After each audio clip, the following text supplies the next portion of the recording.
Shri Joseph C Mathew, ഒട്ടും അത്ഭുതമുണ്ടാക്കുന്നില്ല ജനങ്ങൾ V എസിനോട് കാണിക്കുന്ന ഈ സ്നേഹം. അത് വി എസ് അർഹിക്കുന്നുണ്ട്. ഒരു നൂറ്റാണ്ട് നീണ്ട സമര ജീവിതത്തിന് ജനങ്ങൾ അത് എന്താണ് കേരളത്തിന് ഈടുവെക്കുന്നത് എന്നുള്ള ഒരു സംഗതി കൂടി ഉണ്ടല്ലോ. ഒരുപാട് തലമുറകളെ സ്വാധീനിച്ച സമര ജീവിതമാണ്.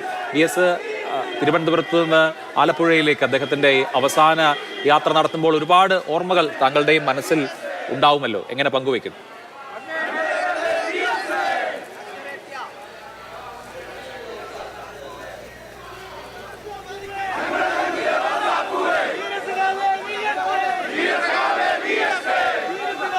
ശ്രീ ജോസഫ് സി മാത്യു, മ്യൂട്ടാണ് താങ്കളുടെ കണക്ടിവിറ്റി. ഒന്ന് ശരിയാക്കൂ. സോറി നമ്മള് ഒരുപാട് യാത്രയപ്പുകൾ കണ്ടിട്ടുണ്ട്, വ്യക്തിപരമായിട്ടുള്ള ഒരുപാട് ഓർമ്മകൾ ഉണ്ട്. പക്ഷെ അതിനപ്പുറത്ത് നമ്മളൊരു പൊതു സമൂഹത്തിന് കുറിച്ച് സംസാരിക്കുമ്പോൾ ഈ യാത്രയപ്പ് വളരെ പ്രതീക്ഷിച്ചത് തന്നെയാണ്. കാരണം വി എസ് അവരുടെ ജനഹൃദയങ്ങളോട് എത്രയും അടുത്ത് നിൽക്കുന്നു എന്നുള്ളത് ഞങ്ങളുടെയൊക്കെ ഓരോ യാത്രയിലും ഞങ്ങൾ അനുഭവിക്കുന്നതാണ്. ഞങ്ങളോട് ആൾക്കാർ കാണിക്കുന്ന സ്നേഹം സത്യത്തിൽ വി എസിനോടുള്ള സ്നേഹത്തിൻ്റെ ഒരു അംശമാണ് എന്നുള്ള കാര്യത്തിൽ എനിക്കൊരു സംശയവും ഉണ്ടായിരുന്നില്ല. അപ്പോൾ ഈ വർഷങ്ങളിലെല്ലാം ഇപ്പം നമ്മൾ ചിന്തിക്കേണ്ടത് സമാനമായ ഒരു യാത്രയപ്പ് കേരളം നൽകിയത് ഇതിനോട് താരതമ്യപ്പെടുത്താവുന്നത് സഖാവ് ഇ.കെ. നായനാർക്കും ശ്രീ ഉമ്മൻചാണ്ടിക്കും നൽകിയ യാത്രയപ്പ്. ഇത് രണ്ടിനും ഉണ്ടായിരുന്ന ഒരു പ്രത്യേകത, അവരേതാണ്ട് പ്രവൃത്തി പദത്തിൽ നിൽക്കുമ്പോൾ തന്നെ ഏതാണ്ട് വളരെ അപ്രതീക്ഷിതമായി ഉണ്ടായ ഒരു മരണമാണ്. അത് ആൾക്കാരെ ഞെട്ടിക്കുകയും കൂടുതൽ സഹതാപം വരുത്തുകയും ചെയ്യും എന്ന് നമുക്കറിയാം. മറ്റു പല ഘടകങ്ങളും ഉണ്ട്. ഉമ്മൻചാണ്ടി സാറിന്റെ കേസിൽ ചില തെറ്റുകൾ അദ്ദേഹത്തോട് ചെയ്തോ എന്നുള്ളൊരു സംശയം പൊതുസമൂഹത്തിന് തന്നെ ഉണ്ടായിരുന്നു. അതിന്റെ ശരിതെറ്റുകൾ എന്തു തന്നെയായിരുന്നു. പക്ഷെ വി എസിന്റെ കാര്യത്തിൽ അദ്ദേഹം ഒരു 6 വർഷത്തിലധികമായി പൊതുമണ്ഡലത്തിൽ നിന്ന് ഏതാണ്ട് അപ്രത്യക്ഷനായി. ഒരു സാധാരണ മനുഷ്യൻ അദ്ദേഹത്തിന്റെ വീട്ടിൽ നിന്ന് പോലും വിസ്മൃതിയിലാകാവുന്ന ഒരു കാലയളവ് മൗനിയായിരുന്ന ഒരു ആളാണ്. പക്ഷെ അതിനുശേഷവും 102-ാം വയസ്സിൽ അദ്ദേഹം മരണപ്പെടുമ്പോൾ ജനങ്ങൾ, പ്രത്യേകിച്ച് യുവാക്കൾ, അതും യുവതികൾ കാണിക്കുന്ന ഈ സ്നേഹവായ്പ്, അവരുടെ വികാരത്തള്ളിച്ച അത് ഒരുപാട് കാര്യങ്ങൾ സംസാരിക്കുന്നുണ്ട്.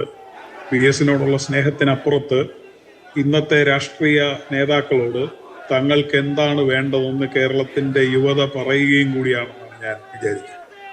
അവർക്ക് ഇന്നതാണ് വേണ്ടതെന്നും പുതിയ കാലഘട്ടത്തിൽ ഇതൊക്കെയാണ് പ്രിസ്ക്രിപ്ഷൻ എന്നും എഴുതി തയ്യാറാക്കി ഇതാണ് നിങ്ങൾക്ക് വേണ്ടത് എന്ന് പറയുന്ന രാഷ്ട്രീയ നേതാക്കളോട് അതല്ല ഞങ്ങൾക്ക് വേണ്ടത് എന്ന് പറയുകയാണ്. കാരണം വി എസ് പറഞ്ഞിരുന്നത് അതല്ല എന്ന് നമുക്കറിയാം.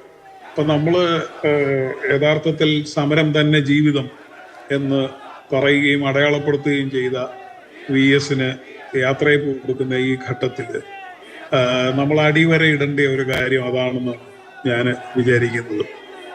അദ്ദേഹം മുന്നോട്ട് വെച്ച ഒരു രാഷ്ട്രീയമുണ്ട്. ആ രാഷ്ട്രീയം ഇപ്പോൾ പലരും പറയുന്ന വികസന രാഷ്ട്രീയത്തിന് നിന്ന് വ്യത്യസ്തമായ ഒരു രാഷ്ട്രീയമായിരുന്നു. വ്യത്യസ്തമായിരുന്നു എന്നുള്ള കാര്യത്തിൽ വി എസിനോ ഈ മറ്റ് രാഷ്ട്രീയ നേതാക്കൾക്കോ എതിരഭിപ്രായമില്ല. ഇത് വ്യത്യസ്തമായിരുന്നു എന്ന് തന്നെ. അപ്പൊ ആ വ്യത്യാസങ്ങളുടെ ഇടയ്ക്ക് ജനങ്ങൾ, പ്രത്യേകിച്ച് യുവജനങ്ങൾ, തങ്ങൾക്ക് എന്താണ് വേണ്ടതെന്ന് പറയുകയും കൂടെ ചെയ്യുന്ന ഒരു സന്ദർഭമാണിത് എന്നാണ് ഞാൻ വിചാരിക്കുന്നത്. തീർച്ചയായിട്ടും ഇത് വളരെ ഹൃദയസ്പർശിയായ ഒരു യാത്രയപ്പാണ്. അദ്ദേഹം നേടിയെടുത്തതാണ്. 85-90 വർഷം പൊതുരംഗത്ത്, അതും ഒരു മൈക്രോസ്കോപ്പിന് കീഴിൽ ജീവിച്ച ഒരു വ്യക്തിത്വമാണ് വി എസ്. കാരണം കഴിഞ്ഞ നമ്മളൊക്കെ ജനിക്കുന്നതിന് മുമ്പ് ഒരു 50 വർഷത്തിലധികം കേരളത്തിൻ്റെ ഏറ്റവും സജീവമായ രാഷ്ട്രീയ രംഗത്ത്, വളരെ ഉയർന്ന രാഷ്ട്രീയ രംഗത്ത് നിന്ന ഒരു വ്യക്തിയാണ്.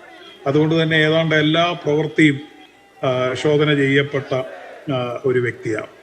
അദ്ദേഹത്തെക്കുറിച്ച് പറയാൻ ഉള്ളത്, ഞാൻ ഒരു തെറ്റും ഇല്ല എന്നോ കുറ്റമറ്റത് എന്നൊന്നും പറയല്ല. പക്ഷേ നിങ്ങൾ ആക്ഷേപങ്ങൾ ഒരു കടലാസിൽ എഴുതിയാൽ ബാക്കി ഉള്ള പലരുമായി താരതമ്യപ്പെടുത്തുമ്പോൾ അൺബ്ലെമിഷ്ഡ് എന്ന് പറയാവുന്ന, അല്ലെങ്കിൽ ഉള്ള ബ്ലെമിഷസ് നെഗ്ലിജിബിൾ എന്ന് പറയാവുന്ന ഒരു രാഷ്ട്രീയ നേതാവ്, even when he lived under A microscope എന്നുള്ളതാണ് അദ്ദേഹത്തെ വ്യത്യസ്തനാക്കുന്ന ഒരു കാര്യം എന്ന് ഞാൻ വിചാരിക്കും. തീർച്ചയായും.